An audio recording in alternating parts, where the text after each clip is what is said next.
Hey everybody, it's Jason Blaha here, and I got a lot of people's attention the other day when I said that I'm not a fan of leg extensions. I think they're bad for your knees, and people are asking, oh, whoa, why are you saying this, Jason? I do leg extensions, what's going on?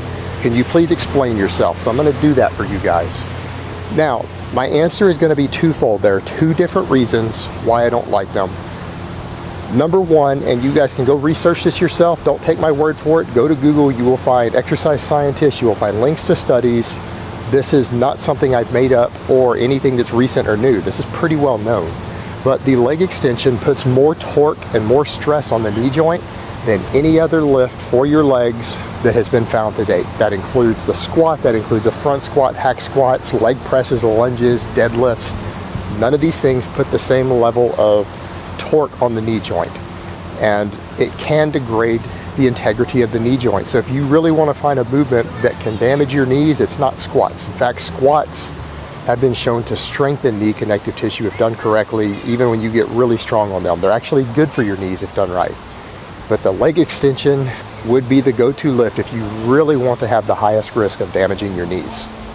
Now, the number two reason is because the majority of people, due to our lifestyles and oftentimes even our biomechanics, we're very quad dominant. And so you have the knee joint, just like any other joint like that, has opposing muscle groups, and we normally have uneven stress on them because our hamstrings are weaker than our quads, oftentimes caused by a lot of sitting.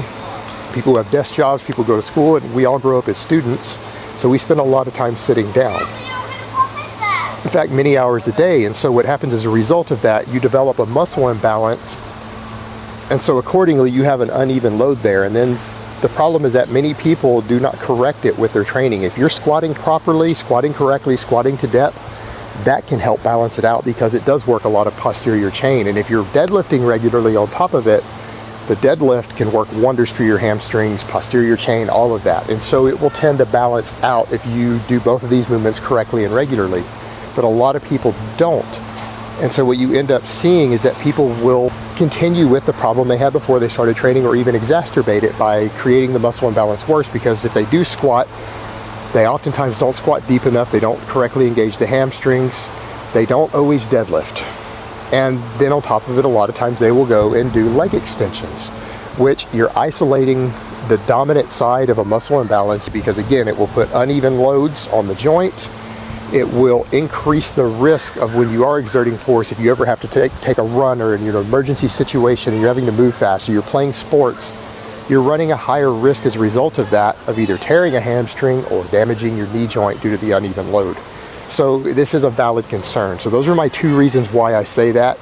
Now, I'm not saying no one should ever do the leg extensions, but for the vast majority of trainees, there's no real point to it. You can develop very impressive quads with squats or other movements such as lunges. There's a number of different ways to do it without having to isolate that muscle. And the risk just isn't worth it because it's not that difficult to develop your quads with these other movements. And so it's unnecessary risk. Now, some people who are trying to become an IFBB pro, you're trying to become a professional bodybuilder, okay, that's an exception because you might need that last 1% of quad development in order to get your pro card, or to win a major show. And in that case, you do what you have to do to win. But you also accept the risk of it. So there are exceptions to this, even though I'm not a fan of it. There are people who legitimately do need it. They are just in a very, very small minority of people. All right, guys, that's really all I have to say on that today. I hope it's been informative, and I will talk to you next time. But let me give you guys a bicep shot first.